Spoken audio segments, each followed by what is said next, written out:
Think about the last time you walked into a Costco. You likely spent hundreds of dollars on groceries and household goods. But here is the shocking truth. Costco barely made a single dime of profit on any of those items in your cart. In the world of retail, where every cent counts, Costco has built a massive empire by essentially selling products at cost. If they aren't making money on the products, how are they generating billions in pure profit every single year? The answer lies in a business model so counterintuitive that most traditional retailers would consider it financial suicide. Welcome to StarBrief. Today, we uncover the mystery of how Costco makes billions by selling almost nothing at all. To understand the magic, we have to look at the numbers. Most grocery stores aim for a 25 to 35% markup. At Costco, that markup is capped at a razor-thin 14 or 15%, which barely covers their overhead costs. This means if it costs them $10 to buy an item, they sell it to you for nearly the same price. Take their legendary hot dog combo. Since 1985, the price has remained a steadfast $1.50. Despite massive inflation over 4 decades, that price hasn't moved an inch, even though they lose money on every sale. The founder once famously threatened to kill the current CEO if he ever raised the price of that hot dog. It's not just the food court. Their rotisserie chickens are sold at a loss of $30 to $40 million annually. They use these products as loss leaders to draw people through the doors of their massive concrete warehouses. But once you're inside, the real game begins. You're not just a customer, you are a member of an exclusive club. This is the core of their business. Membership fees account for nearly 80% of Costco's total operating profit. Essentially, Costco doesn't make money by selling you toilet paper or giant tubs of pretzels. They sell you the right to buy them. Last year alone, they collected over $4 billion in membership fees. That is almost pure profit.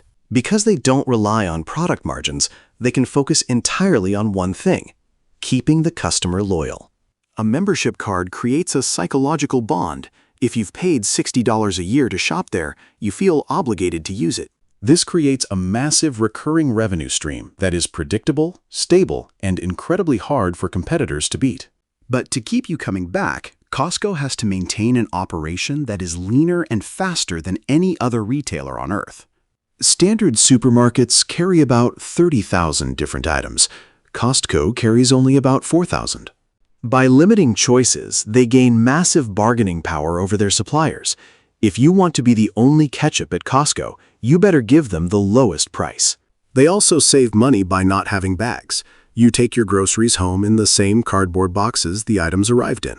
The stores are designed like warehouses because they are warehouses. Goods are sold directly off the shipping pallets. This eliminates the cost of double handling. The product goes from the truck to the floor to your cart with zero extra labor. They don't even spend money on advertising. You will never see a Costco commercial on TV or a billboard on the highway. They save 2% of their revenue by not advertising, which is billions of dollars reinvested into keeping prices low. Then there is the secret weapon, Kirkland Signature, Costco's own private label that is often better than the brands. They often hire the same manufacturers who make national brands to produce Kirkland products at a lower cost. This allows Costco to cut out the middleman and the marketing costs associated with big-name brands. Kirkland Signature alone is worth more than most major consumer companies, generating over $50 billion in sales. But wait, there's a psychological trick hidden in the layout of every Costco store. They call it the treasure hunt. Essential items like milk, eggs, and that rotisserie chicken are always hidden at the very back of the warehouse. To get to the milk, you have to walk past high-end electronics, jewelry, and seasonal items you didn't know you needed. By the time you reach the back, your cart is already half full of items that weren't on your shopping list. Costco moves items around constantly. They don't put signs in the aisles because they want you to wander and explore. This discovery process increases the time you spend in the store, and every extra minute leads to more spending. Even the free samples are part of the plan. They slow you down and create a sense of reciprocity. When you try a sample, you're much more likely to buy the full-sized product out of a subconscious thank you. This efficiency extends to their employees, too. Costco pays some of the highest retail wages in the United States. While competitors struggle with high turnover, Costco workers stay for decades. This saves them millions in training costs.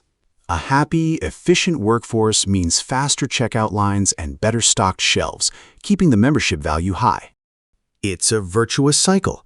Low prices lead to more members, which leads to more fees, which allows for even lower prices. But Costco faces a new challenge.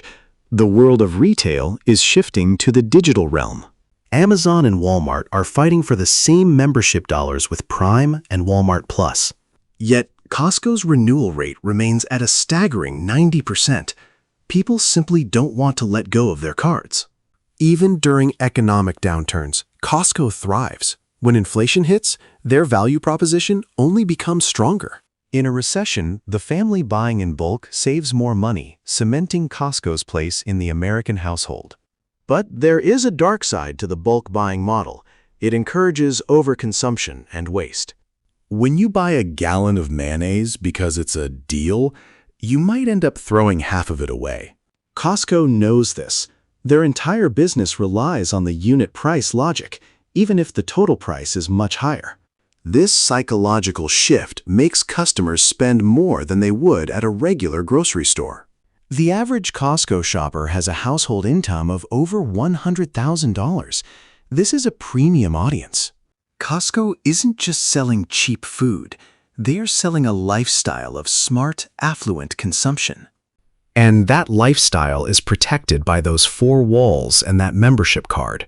As we look to the future, the question is how long Costco can maintain these razor-thin margins.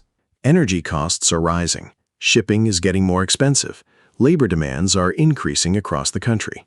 Yet Costco refuses to blink. They would rather take a hit on their stock price than raise the price of their hot dog. This radical commitment to the customer has made them one of the most respected brands in the world. They have proven that you don't need a massive profit margin on every item if you can build a massive community of loyalists. In the end, Costco's billions don't come from what they sell, but from who they are to their members. They are a sanctuary of value in a world that is getting more expensive by the minute. The story of Costco is a masterclass in long-term thinking over short-term greed. By giving away their margins, they gained something much more valuable: a guaranteed seat at the table of American life.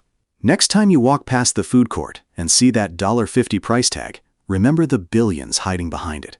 You aren't just buying a snack. You are witnessing one of the most successful business strategies in human history.